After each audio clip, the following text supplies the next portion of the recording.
कछु नाम लिए हैं लोभ मोह मत्सर, जैसे अपन कुछ नाम लिख के फिर कह देते ना ETC इत्यादि,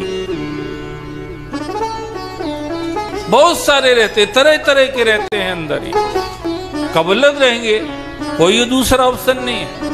आप पैसे वाले बन के इनको खत्म नहीं कर सकते, आप किसी संसार के पद को पाकर के इनको खत्म नहीं कर सकते।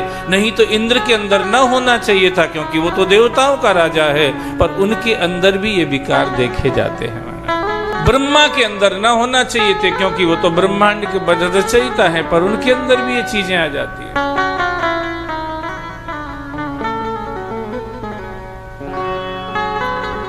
आप किसी सांसारिक पद या प्रतिष्ठा से या पैसे से इनको नहीं मिटा सकते।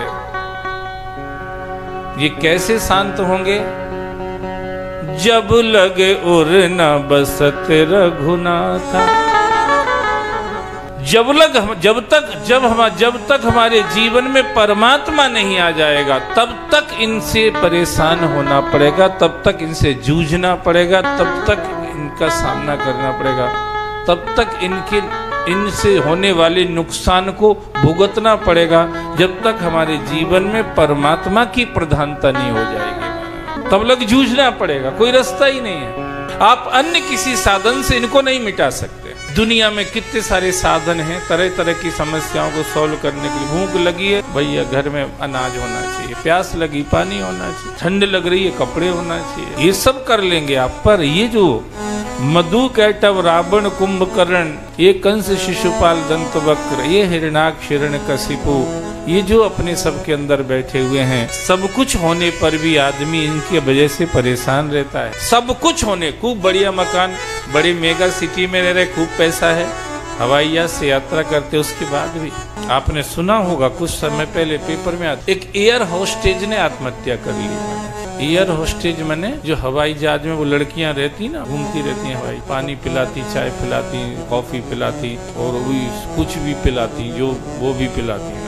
एक आदमी के सामने बोले, ये अबू बड़ा पता नहीं कैसा था, बोले पैसे से मिलती बिना पैसे? बोले बिना पैसे की भी तो आपके टिकट में सब बिना पैसे की। तो बोले पी तो नहीं थी, पर बिना पैसे की मिल रही तो थोड़ी दे दो हमें। आप बताइए, अगर आपको पाप फ्री में मिल रहा है तो उसको ले लोगे क्या? फ्री में भी मिले तो क्या पाप लेने की चीज है? फ्री में भी मिले तो क्या बुराई लेने की चीज है? इतना बोध तो अपने को ही रखना पड़ेगा ना। पर मुश्किल ये है कि आदमी बुराई को फ्री में मिलती तो आराम से ले लेता है, आसानी से ले लेता, जल्दी ले लेता है। अच्छाई फ्री में मिलती उसकी कीमत नहीं करता, उसकी वैल्यू नहीं करता है। धूम्रपान निषेध है, दीवालों पे लिखने के बाद भी आदमी धूम्रपान करता है। भगवान का नाम लेने से कल्याण होता है, ये दीवाल पे लिखने पे भी आदमी नाम नहीं लेता है।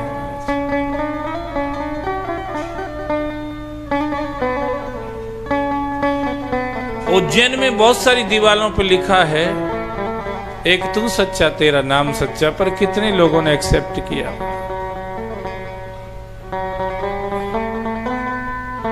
चक्र तीर्थ को जो रास्ता जाता है पूरे उज्जैन की कॉलोनी से, उनको जरूर ये सुनने को मिलता है कि राम नाम सत्य है, क्योंकि हर कॉलोनी से सब यात्रा निकलती है और सबको सुनने को मिलता है। मुझे नहीं लगता कि कोई भी ऐसा होगा किसी भी कॉलोनी में रहने वाला जिसने ये न सुना हो कभी। राम नाम सत्य है, उसके बाद भी कितने लोगों ने लेना चालू किया।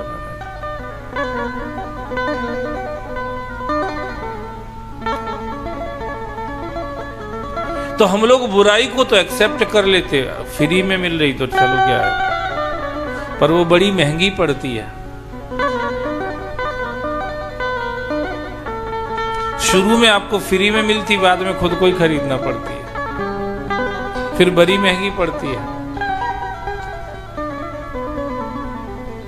शुरू में आपको लगता है कुछ अच्छा हो रहा है, बाद में सब बिगड़ने लगता है, बड़ा महंगा पड़ता है वो। इसलिए ऑफर आपके सामने आ रहे हैं तो ये देखना पड़ेगा कि वो ऑफर कैसे हैं, अच्छे हैं कि बुरे हैं। बुरे ऑफर को फ्री में मिलने पर भी नहीं लेना चाहिए। अच्छा ऑफर अगर पैसे से मिलता हो तो भी, वैसे अच्छे ऑफर फ्री में मिलते हैं, बुरे ऑफर ही महंगे पड़ते हैं।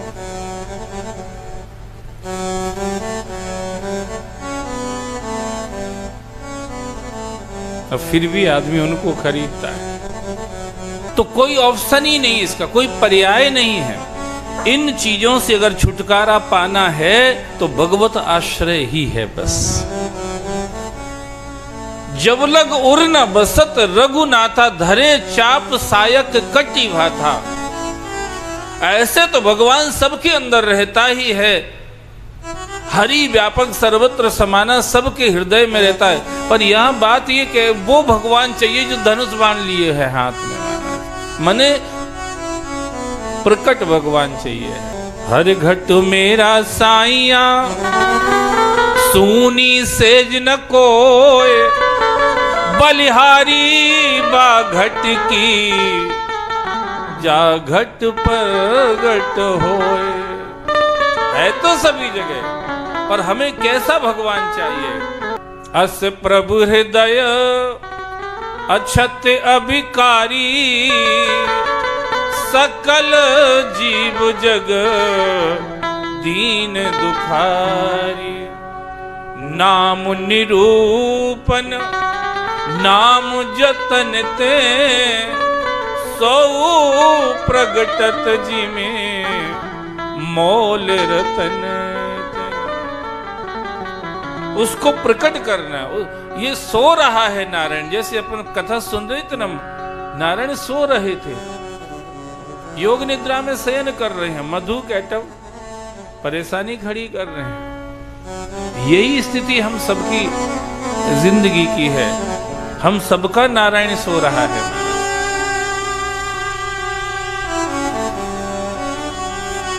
हम सबका नारायण सो रहा है। और नारायण सो रहा होता, मधु कैटव भी सोते तो चल जाता, पर ये जग रहे हैं महाराज, ये जग रहे हैं। ये जगह 24 घंटे काम कर रहे हैं। अब ये अगर जगे रहेंगे तो कहते कि ब्रह्मा को परेशान कर रहे हैं। ब्रह्मा आपके अंदर बुद्धि के रूप में विधाता बैठा हुआ है। ये असुर आपकी बुद्धि में विकार पैदा करते रहते हैं और आपके जीवन को बर्बाद करते रहते हैं, हमारे आपके जीवन को बर्बाद करते रहते हैं। ये विधाता को परेशान कर रहे हैं। मुश्किल यही है हमारी सबकी, परेशानी की जड़ यही है हमारी सबकी कि हमारा सबका नारायण तो सो रहा है योग निद्रा में, ये मधु कैटव जग गए। कान से मधु कैटव निकले, कान से ही एवं कथा सुनेंगे तो नारायण जगेगा महाराज। कान से ही एवं सत्संग सुनेंगे तो वो वहीं से हमारा नारायण जग सकता है। और वो जग जाएगा तो फिर वो सब संभाल लेगा। फिर उसको पता है इन मधु कैटव का कैसे नाश हो सकता है, उसको पता है महाराज। वो एक गीली जगह में नहीं मरते हैं, मतलब जहां हम संसार के भोग भोगते रहते हैं वो सब गीली जगह है। संसार के रस, विषय रस, यही गीली जगह है महाराज। इनमें ये नहीं मरेंगे, इनमें ये मरते ही नहीं है, इनमें इनका नाश नहीं होगा। विषयों से तो हमें,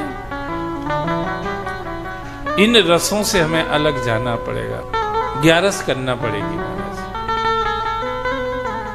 जो तो है राम लागते मीठे, तो षट रस नव रस रस अनरस, हुए जाते सब सीठे, जो तो है राम लागते मीठे। ये जो रस हैं, षड्रस व्यंजन जो हम लोग आरोगते रहते हैं, खाते पीते रहते, षड्रस व्यंजन 9 रस व्याकरण के हैं। और भी कोई रस हो अगर कहीं के आपको पता हो तो वो सब रस, यही गीली जगह है महाराज। ये मधु कैटव यहाँ नहीं मरेंगे, इनको मारने के लिए सूखी जगह पर जाना पड़ेगा। मने इन विषय रसों से अपने को ऊपर ले जाना पड़ेगा।